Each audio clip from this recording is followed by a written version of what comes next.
ಮೊಮ್ಮಗಳ ಮೇಲೆ ಕಣ್ಣಾಕಿದ್ದ ಪುಂಡನಿಗೆ ಅಜ್ಜ ಗಲಾಟೆ ಕಿತ್ತು ವಾರ್ನಿಂಗ್ ಕೊಟ್ಟಿದ್ರು.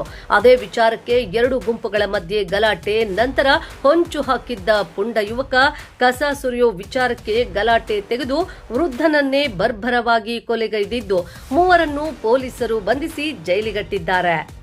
ಹೀಗೆ ಆಸ್ಪತ್ರೆ ಎದುರು ಕಣ್ಣೀರಿಟ್ಟು ಗೋಳಾಡುತ್ತಿರುವ ಮೃತನ ಸಂಬಂಧಿಕರು. ಕೊಲೆ ನಡೆದ ಸ್ಥಳದಲ್ಲಿ ತಡರಾತ್ರಿ ಪರಿಶೀಲನೆ ನಡೆಸುತ್ತಿರುವ ಎಸ್ಪಿ ಹಾಗೂ ಪೊಲೀಸರು. ಈ ದೃಶ್ಯಗಳು ಕಂಡು ಬಂದಿದ್ದು ಕೋಲಾರ ಜಿಲ್ಲೆಯ ಶ್ರೀನಿವಾಸಪುರ ತಾಲೂಕಿನ ಗೌನಪಲ್ಲಿ ಗ್ರಾಮದಲ್ಲಿ. ಗೌನಪಲ್ಲಿ ಗ್ರಾಮದ ಬೆಸ್ಕಾಂ ಕಚೇರಿಯ ಎದುರಿನ ರಸ್ತೆ ಮಧ್ಯೆ ನಿನ್ನೆ ಸಂಜೆ 5 ಗಂಟೆ ವೇಳೆಗೆ ಶಾಜು ಖಾನ್ ಎಂಬ 63 ವರ್ಷದ ವೃದ್ಧನ ಮೇಲೆ ಎರಗಿದ ಮೂವರು ದುಷ್ಕರ್ಮಿಗಳು ಮಚ್ಚಿನಿಂದ ಕೊಚ್ಚೆ ಭೀಕರವಾಗಿ ಕೊಲೆ ಮಾಡಿದ್ದಾರೆ. ಇದೇ ಗೌನಪಲ್ಲಿ ಗ್ರಾಮದಲ್ಲಿ ವಾಸಿ ಶಾಜು ಖಾನ್ ಅವರು ಮಾಂಸಮಳಿಗೆ ಇರಿಸಿಕೊಂಡು ಜೀವನ ಮಾಡ್ತಿದ್ರು. ಇದೇ ಗೌನಪಲ್ಲಿ ಗ್ರಾಮದ ವಾಸಿಂ ಶಕೀಬ್ ಬಸರುದ್ದೀನ್ ಬಾವಾ ಎಂಬುವರು ಶಾಜು ಖಾನ್ ಅವರ ಮೇಲೆ ಮಚ್ಚಿನಿಂದ ಹಲ್ಲೆ ಮಾಡಿದ್ದಾರೆ. ಆಸ್ಪತ್ರೆಗೆ ರವಾನಿಸೋ ಮಾರ್ಗ ಮಧ್ಯೆಯೇ ಶಾಜು ಖಾನ್ ಮೃತಪಟ್ಟಿದ್ದು, ಅಪ್ಪನನ್ನ ಕಾಪಾಡಲು ಹೋಗಿದ್ದ ಪುತ್ರ ಶಹಾಬುದ್ದೀನ್ ಮೇಲೆ ದುಷ್ಕರ್ಮಿಗಳು ಮಚ್ಚಿನಿಂದ ದಾಳಿ ಮಾಡಿದ್ದು ಬಲಗೈ ಮುರಿತವಾಗಿ ಕೋಲಾರದ ಖಾಸಗಿ ಆಸ್ಪತ್ರೆಗೆ ದಾಖಲಾಗಿ ಚಿಕಿತ್ಸೆ ಪಡೆಯುತ್ತಿದ್ದಾರೆ. ರಾತ್ರಿಯ ಸ್ಥಳಕ್ಕೆ ಕೋಲಾರ ಎಸ್ಪಿ ಕನ್ನಿಕಾ ಸಿಕ್ರಿವಾಲ್ ಹಾಗೂ ಗೌನಪಲ್ಲಿ ಪೊಲೀಸರು ಭೇಟಿ ನೀಡಿ ಪರಿಶೀಲನೆ ನಡೆಸಿದ್ರು. ಇನ್ನು ಕೊಲೆಗೆ ಸಹಕರಿಸಿದ್ದ ಮೂರನೇ ಆರೋಪಿ ಬಸರುದ್ದೀನ್ ಬಾವಾ ನಿನ್ನೆ ರಾತ್ರಿಯೇ ಪೊಲೀಸರು ಬಂಧಿಸಿದ್ದು, ಉಳಿದ A1 ಆರೋಪಿ ವಾಸಿಂ ಹಾಗೂ A2 ಆರೋಪಿ ಶಕೀಬ್ನನ್ನು ತಡರಾತ್ರಿಯೇ ಬಂಧಿಸುವಲ್ಲಿ ಗೌನಪಲ್ಲಿ ಪೊಲೀಸರು ಯಶಸ್ವಿಯಾಗಿದ್ದಾರೆ. ಇನ್ನು ಕೊಲೆ ಆರೋಪಿಗಳಾದ ವಾಸಿಂ ಶಕೀಬ್ ಇಬ್ಬರು ಮೂರನೇ ಆರೋಪಿಯಾದ ಬಸರುದ್ದೀನ್ ಬಾವಾ ಮಕ್ಕಳಾಗಿದ್ದಾರೆ. ಅಷ್ಟಕ್ಕೂ ಕೊಲೆಗೆ ಕಾರಣ ಏನನ್ನೋದನ್ನ ನೋಡುವುದಾದ್ರೆ, ನಿನ್ನೆ ಬಸರುದ್ದೀನ್ ಬಾವಾ ಮನೆಗೆ ಸಂಪರ್ಕಿಸುವ ದಾರಿ ಪಕ್ಕದಲ್ಲೇ ಕಸ ಸುರಿಯೋದಕ್ಕೆ ಶಾಜು ಖಾನ್ ಮುಂದಾಗಿದ್ರು. ಇದಕ್ಕೆ ಮೊದಲು ಖ್ಯಾತೆ ತೆಗೆದ ವಾಸಿಂ ಹಾಗೂ ಶಕೀಬ್ ಇಬ್ಬರು ಕಸ ಹಾಕದಂತೆ ಎಚ್ಚರಿಕೆ ನೀಡಿದ್ದಾರೆ. ಈ ಜಾಗ ನಿಮ್ಮದಲ್ಲ ಎಂದು ಇಬ್ಬರು ಖಡಕ್ ಆಗಿ ಎಚ್ಚರಿಕೆ ಕೊಟ್ಟು ಶಾಜು ಖಾನ್ ಮೇಲೆ ಕಾಲ್ ಕೆದ್ದುಕೊಂಡು ಗಲಾಟೆಗೆ ಹೋಗಿದ್ದಾರೆ.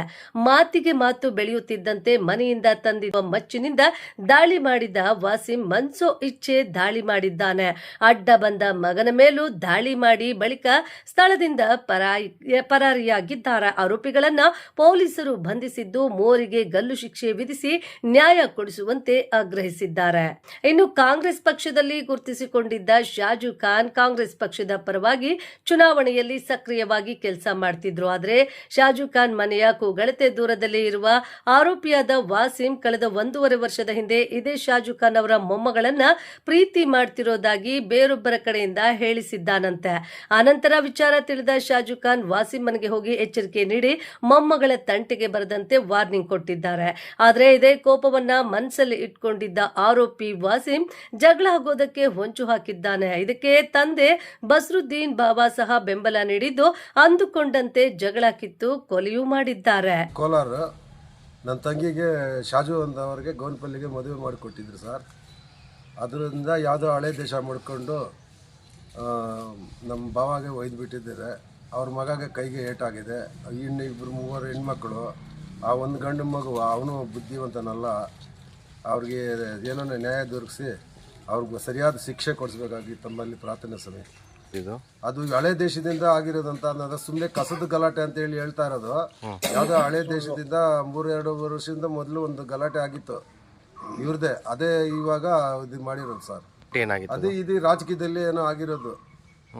ರಾಜಕೀಯದಲ್ಲಿ ಏನೋ ಕಿತ್ತಾಡ್ಕೊಂಡು ಸುಮ್ಮನೆ ಮಾಡಿ ಇವಾಗ ಕಸದ ಇದು ನಿಂದೆಯಿಂದ ಈ ಥರ ಮಾಡಿರೋದು ಸರ್. ಇಷ್ಟು ಗಲಾಟೆ ಮಾಡಬೇಕಾದ್ರೆ ಕಸದ ಗಲಾಟೆ ಇಷ್ಟು ಜಲ್ದಿ ಆಗಲ್ಲ ಸರ್.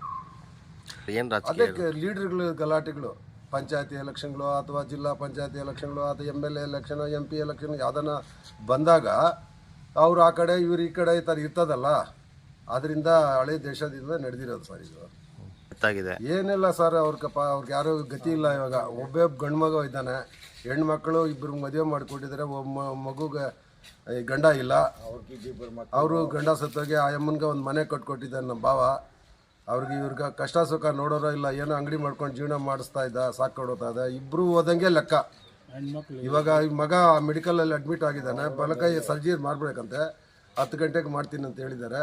ಅವನಿಗೆ ರೈಟ್ ಹ್ಯಾಂಡ್ ಹೋದ್ಮೇಲೆ ಇನ್ನು ಸಂಪಾದನೆ ಮಾಡೋಕ್ಕಾಗಲ್ಲ. ಅದರಿಂದ ದಯವಿಟ್ಟು ಆದಷ್ಟು ಅವ್ರಿಗೆ ನ್ಯಾಯ ದೊರಕಿಸ್ಕೊಡ್ಬೇಕು ಸ್ವಾಮಿ. ಅಷ್ಟೇ ನಮ್ಮ ವಿನಂತಿ. ಸರ್ ನಮ್ಮ ಮಾವ ಅವರು ಸುಮ್ಮನೆ ಕಸ ಹಾಕ್ಬೇಕು ಹೋಗಿರೋದವರು, ಸುಮ್ಮನೆ ಹೋಗಿ ಹಿಡ್ಕೊಂಡು ನಮ್ಮೂರು 4 ಜನ ಅವರೆಲ್ಲ ಮನೆಯವರೆಲ್ಲ ಬಂದು ಎಲ್ಲ ಹೆಂಗಸರೇ ಇರೋದು. ಅವಾಗ ಮನೆಯಲ್ಲಿ ಯಾರು ಗಂಡಸರು ಒಬ್ಬರು ಇಲ್ಲ. ಆ ಥರ ಬಂದು ಗಲಾಟೆ ಮಾಡಿ ಎಲ್ಲ ಮಚ್ಚಲ್ಲಿ ಎತ್ಕೊಂಡು ಬಂದು ಈ ಮಾಂಸ ಕೊಯ್ತಾರಲ್ಲ ಮಚ್ಚಲ್ಲಿ ಎತ್ಕೊಂಡು ಬಂದು ಕೊಯ್ದು ಹಾಕ್ಬಿಟ್ಟಿದ್ದಾರೆ ಸರ್. ಅವ್ರ ಮಗ ಬಿಡ್ಸೋಕೆ ಹೋಗಿದ್ರು, ಅವ್ರ ಮಗಾಗೂ ಒಯ್ದಿದ್ದಾರೆ. ಅವ್ರು ಮೆಡಿಕಲ್ ಕಾಲೇಜ್ಗೆ ಹಾಕ್ಕೊಂಡು ಹೋಗಿದ್ದೀರಿ. ಏನೋ ನೀವು ದಯವಿಟ್ಟು ಏನೋ ಇದ್ರ ಮೇಲೆ ತುಂಬ ಕ್ರಿಟಿಕಲ್ ಆಗಿ ಇದು ತಗೊಂಡು ಇದು ಮಾಡಬೇಕು ಸರ್. ನಮಗೆ ನ್ಯಾಯ ಕೊಟ್ಟಿದ್ದೆ ಸಾಕು ಸರ್, ಮಾಡಿ ಸರ್. ಅವ್ರಿಗೆ ಗಲ್ ಶಿಕ್ಷೆ ಆಗಬೇಕು ಸರ್. ಆ ಥರ ಮಾಡಿ ಸರ್, ಬಿಡಲೇಬಾರ್ದು ಸರ್ ಅವ್ರಿಗೆ. ಪ್ಲೀಸ್ ದಯವಿಟ್ಟು ಪೊಲೀಸವ್ರು ನಮಗೆ ವಿನಂತಿ ಸರ್, ಈ ಥರ ಬೇರೆಯವ್ರಿಗೆ ಯಾರಿಗೂ ಆಗಬಾರ್ದು ಸರ್. ಅಂತ ಇದು ಕೊಡಿ ಸರ್ ಅವ್ರಿಗೆ. ನೋಡಿ ಸರ್, ಚಿಕ್ಕ ಮಕ್ಕಳಿದ್ದಾರೆ ಸರ್ ಅವ್ರ ಮನೆಯಲ್ಲಿ. ಅವ್ರಿಗೆ ಒಬ್ಬರೇ ಸರ್ ಅವರು ಮನೆಯಲ್ಲಿ ಸಾಕೋದು ಇದು ಎಲ್ಲ ಅವರೇ ಸರ್, ಬೇರೆಯವ್ರು ಯಾರೂ ಇಲ್ಲ ಸರ್ ಅವ್ರ ಮನೆಯಲ್ಲಿ. ಬೇಕಾದರೆ ನೀವು ಅವ್ರ ಮನೆಗೆ ಬಂದು ನೋಡಿ ಸರ್, ಆ ಥರ ಕೆಲಸ ಕೊಟ್ಟಿದ್ದಾರೆ ಸರ್. ಏನು ಮಾಡೋದು ಹೇಳಿ? ಅವ್ರ ಫ್ಯಾಮ್ಲಿ ಎಲ್ಲಿ ಹೋಗೋದು ಸರ್ ಹೇಳಿ ಸರ್ ನೀವೇ? ಅಷ್ಟೊಂದು ಕೆಲಸ ಕೊಟ್ಟಿದ್ದಾರೆ ಸರ್, ತುಂಬ ಪ್ರಾಬ್ಲಮ್ ಮಾಡಿಬಿಟ್ಟಿದ್ದಾರೆ ಸರ್. ಅವ್ರಿಗೆ ಬಿಡಬಾರ್ದು ಸರ್, ಗಲ್ ಶಿಕ್ಷೆ ಆಗಬೇಕು ಸರ್. ಆ ಥರ ಮಾಡಿ ಸರ್, ಪ್ಲೀಸ್ ಸರ್, ದಯವಿಟ್ಟು ಎಲ್ಲರಿಗೂ ವಿನಂತಿ ಸರ್. ಏನೋ ಮುಂಚೆನೂ ಗಲಾಟೆ ಆಗಿದ್ದಂತೆ ಸರ್. ಹೊಡೆದಿದ್ದಾರೆ ಸರ್ ಅವರು, ಮುಂಚೆನೂ ಹೊಡೆದಿದ್ದಾರೆ ಸರ್. ಅವರು ಮತ್ತೆ ಹೋಗಿ ಅವರೇ ಪಾಪ ಕಂಪ್ಲೇಂಟ್ ಅವ್ರ ರಿಲೇಷನ್ ಬೇಡ ಅಂತ ಅವರೇ ವಾಪಸ್ ತಗೊಂಡಿದ್ದಾರೆ ಸರ್. ಮತ್ತೆ ಇವರ ಹಿಂಗೆ ಮಾಡಿದ್ದಾರೆ ಸರ್. ಅದೇ ವಿಚಾರದಲ್ಲಿ ಏನೋ ಫ್ಯಾಮಿಲಿ ಪ್ರಾಬ್ಲಮ್ ಇರ್ತಾರಲ್ಲ, ಅದೇ ವಿಚಾರದಲ್ಲಿ ಮತ್ತೆ ಹಂಗೆ ಮಾಡಿದ್ದಾರೆ ಸರ್. ನಿಮ್ಮ ಹೆಸರು? ನಮ್ಮ ಹೆಸರು ನಜೀರ್ ಅಂತ ಸರ್. ಏನಾಗಬೇಕು ಅವ್ರಿಗೆ? ಅವ್ರಿಗೆ ನಮ್ಮ ಮಾವ ಆಗ್ಬೇಕು ಸರ್.